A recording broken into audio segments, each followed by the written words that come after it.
Hello and welcome to AWS Bytes, the weekly show with bite-sized episodes where we answer your questions about AWS. My name is Owen and I'm joined by Luciano. Before we get started, make sure to subscribe to our YouTube channel, give us a follow and share the episode with others. Today the question is, how do you move to the cloud? So it's a pretty fundamental question and probably one that's relevant to more people than any of the topics we talked about today, because most people aren't in the cloud yet. So Luciano, where would you start? Yeah, I hate to do this, but I suppose the real answer, as in everything technical, is it depends, right? And the reason why I say that is because, of course, it depends from, first of all, what is your starting point? Like, what do you have today that you want to move to the cloud? Because depending on the answer to that question, you'll probably find different strategies. And I suppose things that are important to understand are, what kind of architecture do you have today? Like, do you have a monolith running on premise maybe, or in a virtual private service? And yeah, how do you deploy that particular monolith? It could be important to figure out what is an equivalent path to bring that monolith into the cloud. But another interesting point, for instance, is what are the skills of your team? Do you have anyone in your team that already knows a cloud provider of choice? Doesn't have to be AWS, but yeah, is there at least one? Or do you need to hire somebody that has the skills and needs to train your team? So I suppose if you try to start to assess what is your current starting point, that can help you to figure out what is the leap forward that you need to do to move to the cloud. But I know that sounds probably very vague. I don't know, and if you have a more kind of step-by-step strategy that can help people to figure out exactly what are the options, at least, to move to the cloud. Yeah, you're right. It depends. Maybe it's worthwhile saying that let's try and focus on the most complicated cases, or at least the more organizationally complex situations. So enterprise workloads, where you've got a large enterprise with multiple different workloads migrating to the public cloud. If you've got a single workload, it's probably a little bit more tractable as a problem.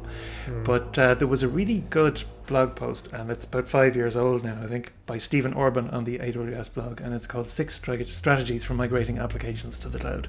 And I've seen it referred to over and over and over again over the years, and it uses the 6 R's for cloud migration. So if you're looking for a framework, I think this is a really good one, because it just helps you kind of make a system for cloud migration and kind of categorize things. Really helps you to make sense, especially if, like, some enterprises have hundreds and hundreds of workloads they got to migrate to the cloud. So it's no mean feat. You got to start somewhere, and you need to have some structure around it. So the 6 R's are, I think, retire, retain, repurchase, and then you have rehosting, replatforming, and re-architecture. So we can go through them, but retire is, okay, you're not going to need the system anymore. You can bin it, which is the best outcome, because you don't have to worry about it anymore. And then retain is like, okay, well, we're not really going to get a lot of value out of this, migrating this one to the cloud. Let's just leave it where it is for now. It's not hurting anybody, which is also fine, right? Because if it's providing value and you don't have to move it, it's not going to cost you anything. And then the repurchase one is another really nice one, actually, because it's saying, well, let's not take any responsibility for this workload anymore. Let's just buy something in the cloud, like a SaaS provider, that's going to manage all this workload for us. And so these 3 are actually really good wins. If you can categorize some of your workloads under those 3 R's, you've already made a lot of progress, in my view. But then those 3 are kind of, I suppose, the cop-outs. The rest of them are actual cloud migrations. So then you're talking about rehosting, replatforming, and re-architecture. So rehosting, I guess, is what most people started to do when we started looking at cloud migration over the years. Less common now, but it still happens a lot and makes a lot of sense. It's essentially lift and shift. So you're taking what runs on-prem and in a data center and moving it into the cloud. So is there anything we need to say about that, or what do you think, Luciano, before we move on to the others? Yeah, I just think that one makes sense when, again, you have something a little bit monolithic.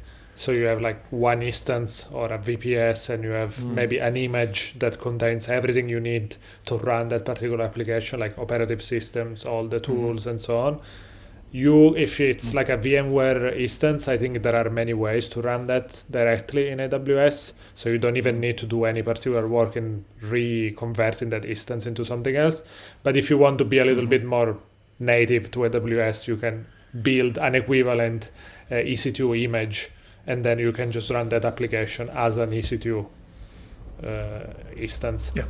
So in that case, it's very easy. You just need to figure out how to rebuild the image if you have to, and what is the size of the instance that you need to run it to basically have all the computing power and memory that you really need for that particular application.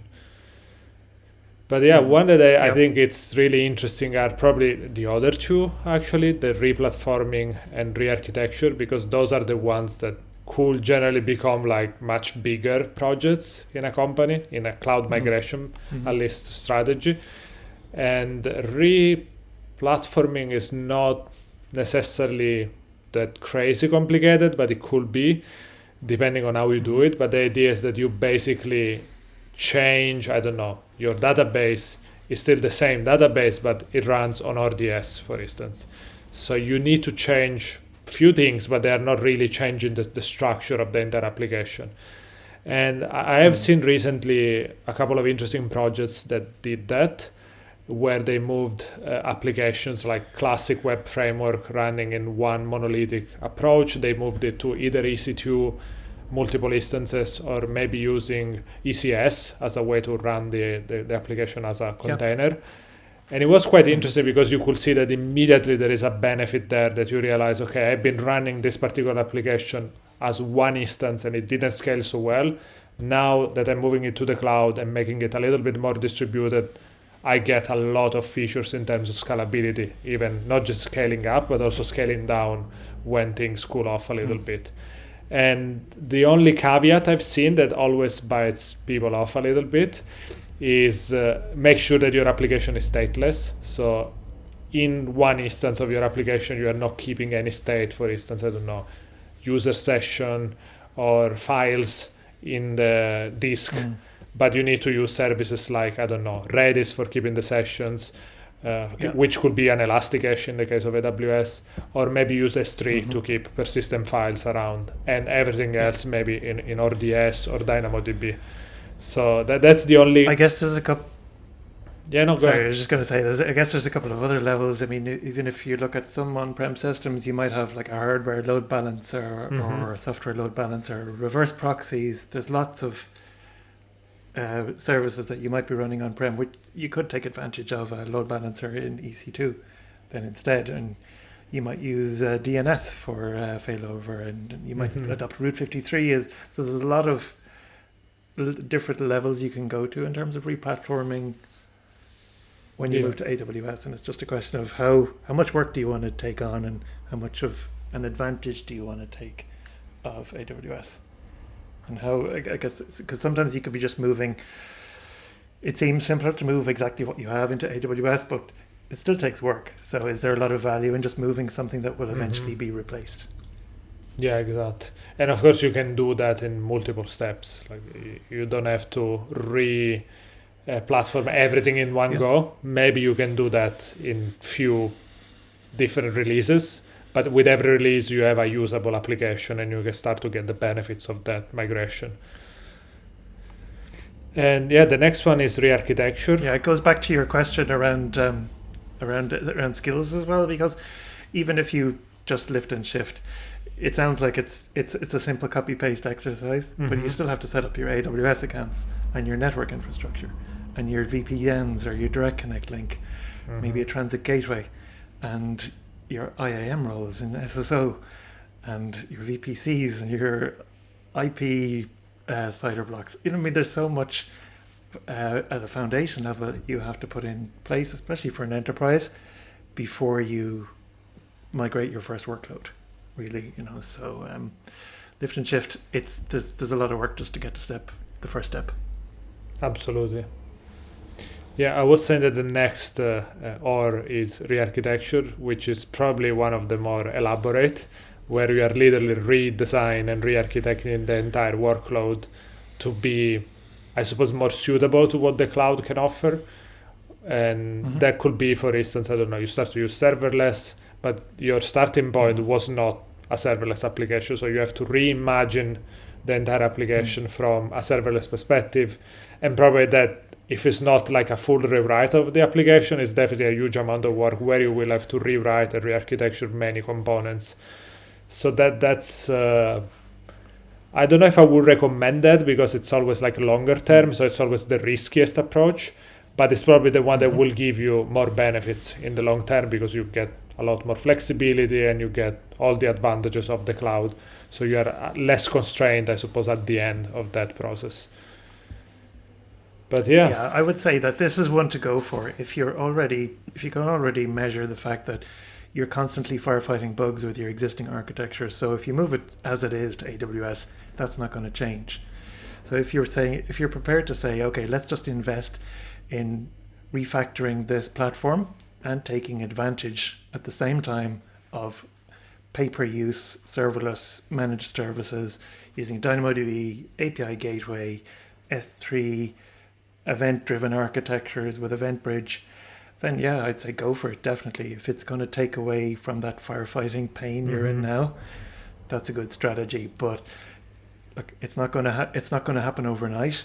It requires you to start small and iterate, but there's a long-term payoff for sure. Yes. Yeah, and I suppose the next question is, let's say that you decide what you want to do already. What are some good guidelines to start to execute on a plan that you might have? Do you have any recommendation there? Yeah, I'd say it depends on the nature of your organization and the style of your company. There's two approaches. You could say, let's take a very methodical approach with a lot of upfront planning. And this is like really measured approach. So you break it down into steps. You first do a discovery phase where you audit exactly what you have. For a lot of enterprises, this can take a significant amount of time, because it's rare that you find a large enterprise and a very good centralized understanding of what all the systems are and how they work and who they're used by and what capabilities are required and what all the gotchas are there. And then you would categorize them, create a plan. The plan involves training, upskilling. It involves proofs of concept, MVPs. And then you have a project plan and you iterate on it, and it's usually a multi-year plan. But you can categorize each of your system using the 6 R's and execute on that plan. But another approach, you could do that, but it as an alternative or as a first step before you do that, you could say, let's just take a more lean agile approach and pick a good candidate project that you can migrate and create an isolated team that's going to execute on it and try and pick a project that doesn't have interdependencies to a lot of other systems, and migrate that and use it as a learning exercise. But try to do it in a lean way. Try to get an MVP of it out there in a matter of weeks and a couple of months maybe, but not a 9-month or a 12-month project, because that's too long to be getting feedback. Try and execute on this thing quickly and learn about it, right? And learn what works and what doesn't work, and try and simplify it as well. Don't try and boil the ocean, This is a good thing, because even if you're making a plan thereafter, a more comprehensive plan, then you've got an informed plan and you've got some evidence to back it up, and you're not just speculating on how long things are going to take. Yeah, that's true. I think that the tricky bit there is to figure out which service or which workload in your organization can be not too small and not too big, so that you kind of have a good enough risk there to understand what is the effort needed to move more and more things to the cloud, but also what are the benefits that you can get once you have done the step of moving a workload to the cloud. Yeah, on that same topic, maybe we can mention what could be a good measure of success for a cloud migration. And I think that's important, because I feel that there is a little bit too much of a hype in terms of we need to move to the cloud, but it's not always clear why, like what is the advantage of doing that. It feels like it's trendy to do it and you are missing out if you're not doing it. But I think it's very important as a company, because it's a very serious investment, to really understand what is the return of that investment. And I think there are some pointers that you could keep in mind. For instance, you might have increase in performance, you might have cost benefits, you might get, I don't know, a different speed of innovation, because you might make it easier for your team to build new services, to try new things. So maybe that's one of the main benefits you can get. And of course, there is no one single answer that for every company. I suppose every company will be looking at different types of return. So try to do also that exercise where you try to understand why it is important for you to move to the cloud and what is your expectation, because then you can use those expectations to measure your experiments and basically understand, okay, is this really what I wanted, or maybe do I need to do something different? And of course, that's going to take a little bit of time. Like it's never like an immediate return. So you have to have a little bit of trust in the process and realize that it's going to take a little bit of time to sync all this new information and make sure you do all the things correctly so that you can get the benefits. Yeah, that's a good point. I would also add that there are plenty of resources and tools that AWS will provide, particularly if you're a large enterprise trying to migrate to the cloud. I mean, they will clearly provide people to support that. They've also got a whole set of services that will help you to do the rehosting or replatforming, like migrating VMs in an automated way, doing discovery, doing database migration. But they'll also help you with people that will help to create a migration plan and execute on it. One of the things that you kind of have to do yourself is figure out the measures of success and the cost equations and the overall impact and the success factors, and that can be quite challenging.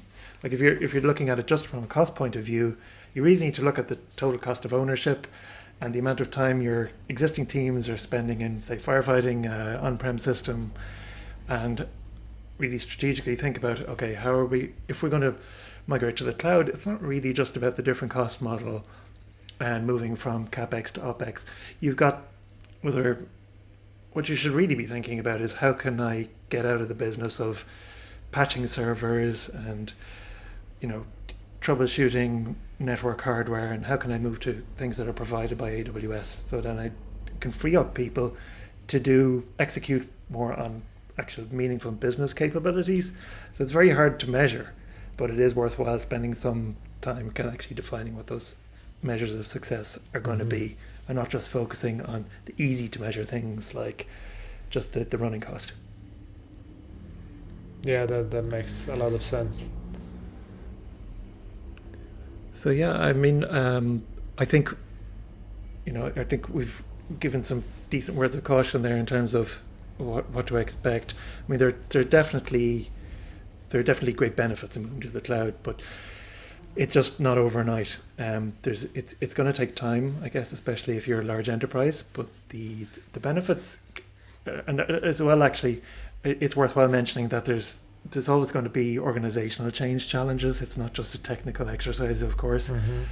And some of that can be helped by taking that kind of lean agile approach and doing that proof of concept project in a bubble at the start, because it helps once people see that it can be done and it's successful, and you can gather some excitement around it, then people will follow. I think it makes it easier to convince people and to show people that it can work, and to prevent any I suppose unnecessary dissent that can happen when you haven't really delivered on anything yet. If you've got a long plan and you haven't actually executed on anything yet, it can become increasingly difficult to convince everybody that it's worthwhile. I think that's a reasonably comprehensive overview of the very complex world of cloud migration. So we can probably leave it at that for today. So thanks very much for listening, everybody. And again, make sure to subscribe to our YouTube channel and keep following for more episodes, and we'll see you in the next one.